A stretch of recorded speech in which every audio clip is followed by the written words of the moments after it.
ఆంధ్రప్రదేశ్ రాష్ట్రంలోని ప్రాథమికోన్నత, ఉన్నత, కేజీబీవీ మరియు ఆశ్రమ పాఠశాలల్లో 6, 7, 8 తరగతులు బోధిస్తున్న గణిత ఉపాధ్యాయులందరికీ హృదయపూర్వక నమస్కారాలు. 2024-25 విద్యా సంవత్సరం నుండి ఆంధ్రప్రదేశ్లోని అన్ని జిల్లాల్లో ఆంధ్రప్రదేశ్ ప్రభుత్వం, పాఠశాల విద్యాశాఖ మరియు సమగ్ర శిక్ష వారు సిప్స్, బాలరక్ష, యూనిసెఫ్ వారి సహకారంతో లెర్నింగ్ ఇంప్రూవ్మెంట్ ప్రోగ్రామ్ను ప్రతిష్టాత్మకంగా ప్రారంభించడం జరుగుతున్నది. లెర్నింగ్ ఇంప్రూవ్మెంట్ ప్రోగ్రామ్ LIPలో వచ్చిన ప్రధాన మార్పు ప్రతి టీచింగ్ పీరియడ్ తర్వాత ఒక ప్రాక్టీస్ పీరియడ్ను తరగతి గదిలో నిర్వహించాలి. దీనికోసం గణితంలో ఏదైనా యూనిట్కి కేటాయించిన పీరియడ్లో సగం టీచింగ్ పీరియడ్స్, సగం ప్రాక్టీస్ పీరియడ్లకు టీచర్ విభజించుకోవాల్సిన అవసరము ఉంది. ఏదైనా యూనిట్ ప్రారంభించబోయే ముందు టీచింగ్ పీరియడ్ని ప్రీరిక్విజిట్స్ పీరియడ్ లేదా ఇంట్రొడక్టరీ పీరియడ్గా పిలుస్తాం. ప్రీరిక్విజిట్స్ పీరియడ్ యొక్క ముఖ్య లక్ష్యం ప్రస్తుత యూనిట్ని అర్థం చేసుకోవడానికి కావలసిన ప్రాథమిక భావనలు లేదా పూర్వ భావనల్ని రీక్యాప్ చేయడం, బోధన చేయడం. ఈ పూర్వ భావనలు ముందు యూనిట్స్లో కానీ ముందు తరగతుల్లో కానీ విద్యార్థి నేర్చుకుంటాడు. కానీ కొంతమంది విద్యార్థులకు ఈ పూర్వ భావనలు గుర్తుండకపోవచ్చు. అలాంటి విద్యార్థుల్ని దృష్టిలో పెట్టుకొని మొట్టమొదటి టీచింగ్ పీరియడ్ని ప్రీరిక్విజిట్స్ పీరియడ్ లేదా ఇంట్రొడక్టరీ పీరియడ్గా టీచర్ తరగతి గదిలో నిర్వహించాల్సిన అవసరం ఉంది. తర్వాత వచ్చే టీచింగ్ పీరియడ్స్లో టీచర్ కంటెంట్ను బోధించాల్సి ఉంటుంది. అసలు గణితంలో యూనిట్ బోధించడం అంటే ఏంటి? కంటెంట్ని వివరించడమా, లేదా సూత్రాలు, నిర్వచనాలు చదివించడమా, లేదా లెక్కలు చేయించడమా, లేదా విద్యార్థులకు అర్థమయ్యేటట్లు అభ్యసన కృత్యాలు చేయించడమా? మనం దీర్ఘంగా ఆలోచించినప్పుడు ఇవన్నీ కూడా కరెక్ట్ సమాధానాలు అవుతాయి. ఇవన్నీ తరగతి గదిలో నిర్వహించినప్పుడే అది మోడల్ టీచింగ్ పీరియడ్, ఆదర్శవంతమైనటువంటి టీచింగ్ పీరియడ్ అవుతుంది. Steps in teaching period 1. గణిత ఉపాధ్యాయుడు టీచింగ్ పీరియడ్ 1 లేదా ప్రీరిక్విజిట్స్ పీరియడ్ లేదా ఇంట్రొడక్టరీ పీరియడ్ని తరగతి గదిలో నిర్వహించడానికి కొన్ని స్టెప్స్ని అనుసరించాల్సి ఉంటుంది. Step 1 greeting, step 2 name of the topic, step 3 mind map, step 4 prerequisites, step 5 relevance of the topic, step 6 concept map. Step 1 greeting. ఉపాధ్యాయుడు తరగతి గదిలోకి వెళ్ళగానే విద్యార్థుల్ని గ్రీటింగ్లో భాగంగా సరదాగా పలకరించాలి. Step 2 name of the unit. ఇది ప్రీరిక్విజిట్ టీచింగ్ పీరియడ్ కాబట్టి టీచర్ బోర్డుపై యూనిట్ పేరుని రాయాలి, విద్యార్థుల్ని చదవమని చెప్పాలి. For example 7th class sem 1లో ట్రయాంగిల్ అండ్ ఇట్స్ ప్రాపర్టీస్, త్రిభుజము మరియు ధర్మాలు హెడ్డింగ్ని టీచర్ బోర్డుపై రాస్తారు. Step 3 mind map. మనం ప్రారంభించబోయే యూనిట్కి సంబంధించి పూర్వజ్ఞానం విద్యార్థుల్లో ఎంత ఉంది అని తెలుసుకోవడానికి చేసే ప్రయత్నమే మైండ్ మ్యాప్. బోధించబోయే యూనిట్ పేరును కానీ యూనిట్లోని కీలక పదాన్ని కానీ బోర్డు మీద రాసి దానిని ట్రిగ్గర్ చేస్తూ విద్యార్థులను కొన్ని ప్రశ్నలు అడగాలి. విద్యార్థుల నుంచి వచ్చిన సమాధానాలు బోర్డుపై రాయాలి. టీచర్ వాటిని చదవాలి, విద్యార్థులు వాటిని గ్రూపుల్లో చదవాలి. తరువాత స్టూడెంట్స్ను నోట్బుక్లో రాసుకోమని చెప్పాలి. For example triangle and its ప్రాపర్టీస్లో యూనిట్ని ప్రారంభించినప్పుడు టీచర్ బోర్డు మీద త్రిభుజము అనే పదాన్ని రాసి దాన్ని ట్రిగ్గర్ చేస్తూ టీచర్ అడిగిన ప్రశ్నలకి పిల్లల నుంచి వచ్చిన సమాధానాలు టీచర్ బోర్డుపై ఈ విధంగా రాస్తారు. త్రిభుజము సంవృతపటం, 3 భుజాలు, 3 కోణాలు, 3 శీర్షాలు. ఇలా త్రిభుజముని ఆధారంగా చేసుకొని పదాలన్నింటినీ కూడా రాస్తే దాన్నే మైండ్ మ్యాప్ అని చెప్పేసి మనం పిలుస్తాం. Step 4 pre requisites. యూనిట్కి సంబంధించిన ప్రయర్ కాన్సెప్ట్స్ని టీచర్ బోర్డుపై రాస్తారు, చదువుతారు. గ్రూపుల్లో విద్యార్థులు చదివిన తర్వాత నోట్స్పై రాసుకుంటారు. For example, triangle and its ప్రాపర్టీస్లో ఆ యూనిట్కి సంబంధించి ప్రయర్ కాన్సెప్ట్స్ ఏమై ఉంటాయి? త్రిభుజంలో 3 భుజాలు ఉంటాయి కాబట్టి భుజాలను బట్టి త్రిభుజాలు 3 రకాలు. అవి సమబాహు త్రిభుజం, సమద్విబాహు త్రిభుజం, విషమబాహు త్రిభుజం. త్రిభుజంలో 3 కోణాలు ఉంటాయి. కోణాలను బట్టి త్రిభుజాలు 3 రకాలు. అవి అల్పకోణ త్రిభుజం, లంబకోణ త్రిభుజం, అధిక కోణ త్రిభుజం.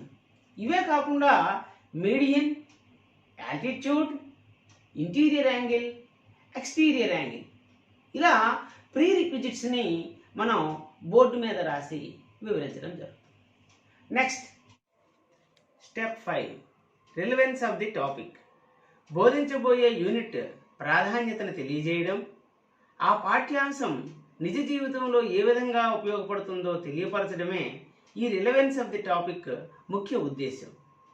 మనం తీసుకున్న టాపిక్ త్రిభుజాలు, ధర్మాలకు సంబంధించి రిలవెన్స్ ఆఫ్ ది టాపిక్ ఏమై ఉంటుంది అని అంటే, ట్రయాంగులర్ పైప్ బ్రిడ్జెస్ నిర్మాణంలోను, ట్రయాంగులర్ షేప్ ఎలక్ట్రిక్ టవర్స్ నిర్మాణంలోను ఈ త్రిభుజ ధర్మాలను ఉపయోగిస్తాం అని విద్యార్థులకు తెలియజేయడం జరుగుతుంది. Step 6 concept map.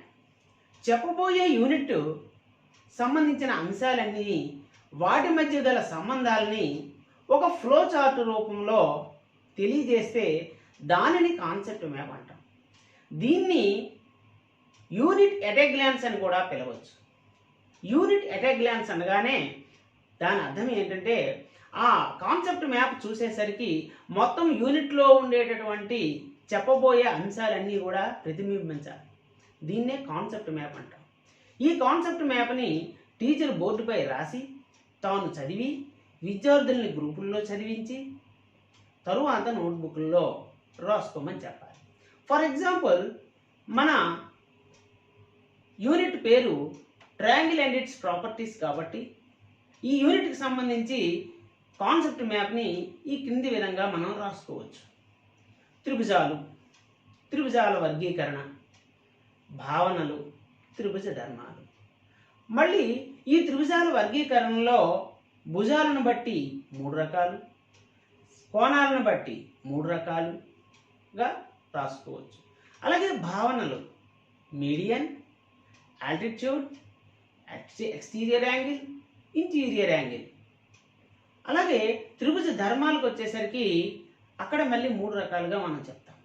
అంతరకోణ ధర్మం, త్రిభుజంలో 3 కోణాలు మొత్తం 180 డిగ్రీలు.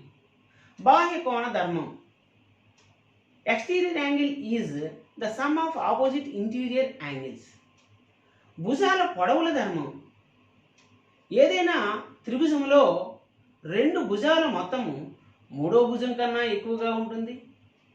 త్రిభుజంలో ఏదైనా 2 భుజాల పొడవుల భేదము 3వ భుజం కన్నా తక్కువగా ఉంటుంది అనేటటువంటిది ఒక ఫ్లో చార్ట్లో కాన్సెప్ట్ మ్యాప్గా మనం దీన్ని తీసుకోవచ్చు.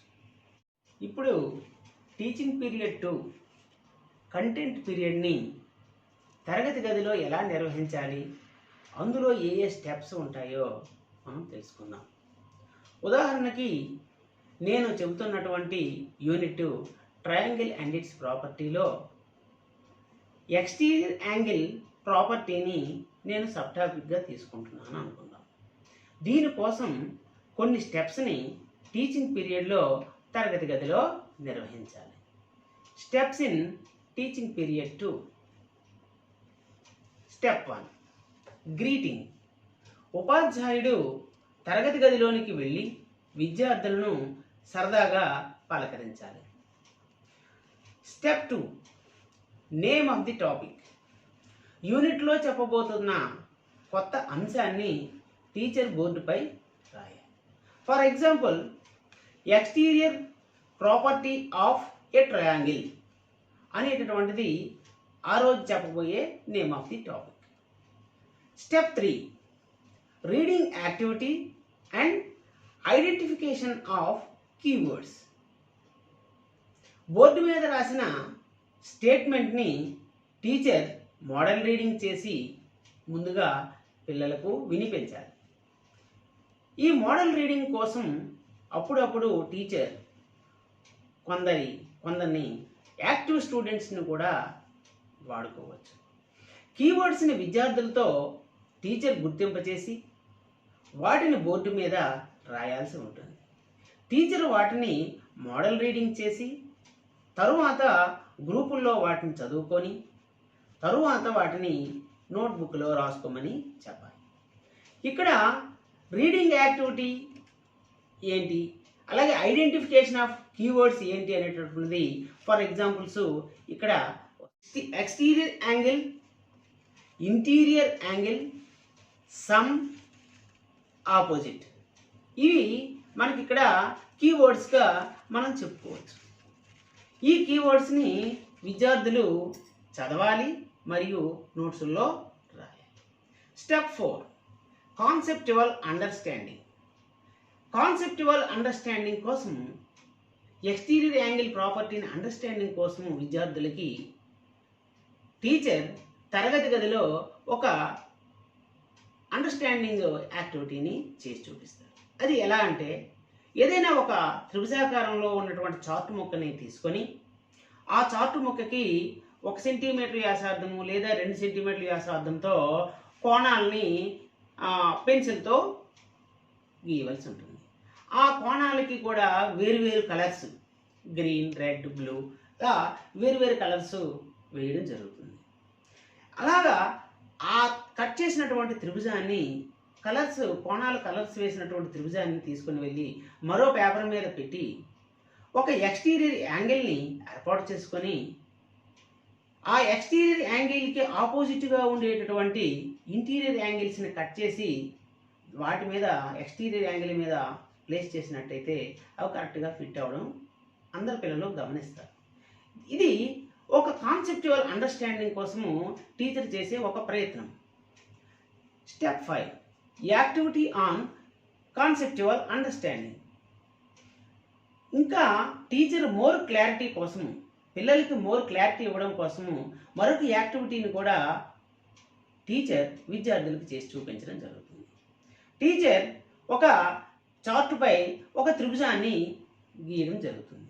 ఆ త్రిభుజంలో ఉండేటటువంటి 3 కోణాలని కోణమానంతో ఒక్కొక్క పిల్లాడితో కొలిపించడం జరుగుతుంది. ఇప్పుడు సపోజ్ ఈ త్రిభుజంలో 50 డిగ్రీలు ఒక కోణం ఉంది, 70 డిగ్రీలు ఒక కోణం ఉంది, 60 డిగ్రీలు ఒక కోణం ఉంది. దాన్ని ఎక్స్టీరియర్ యాంగిల్ని పొడిగించి చూసిన తర్వాత అక్కడ 120 డిగ్రీలు కొలిస్తే 120 డిగ్రీలు అనేటటువంటిది మనకి ఎక్స్టీరియర్ యాంగిల్ కనిపిస్తుంది. ఈ 120 డిగ్రీలు అనేటటువంటిది 50, 70 దాకా మొత్తానికి సమానం కాబట్టి ఈ కాన్సెప్ట్ని పిల్లాడు ఈజీగా అర్థం చేసుకోగలుగుతాడు. Step 6, model problem solving. Exercise 6.2లో ఏదైనా ఒక సమస్యని టీచర్ తీసుకొని దాన్ని బోర్డు మీద చేసి చూపించడం జరుగుతుంది. పిల్లలు నోట్బుక్లో రాసుకోవడము జరుగుతుంది. Step 7, synopsis generation through keywords and assessment. బోధించిన అంశానికి సంబంధించి ఎంతవరకు విద్యార్థులు అర్థమైందో తెలుసుకోవడానికి టీచర్ కొన్ని ప్రశ్నలు వేసి సమాధానాలు రాబట్టి వాటి ద్వారా టీచర్ బోర్డుపై సారాంశము లేదా సినాప్సిస్ రాస్తాడు. ఇక్కడ మనం తీసుకున్నటువంటి సబ్ టాపిక్కి సినాప్సిస్ ఈ విధంగా మనం రాసుకోవచ్చు. Exterior angle of a triangle is some of the opposite interior angles అనేటటువంటిది ఈ సినాప్సిస్ అనే పాయింట్ని టీచర్ బోర్డుపై రాసి దాన్ని పిల్లలతో చదివింపజేసి నోట్సుల్లో రాయించడం జరుగుతుంది. Thank you.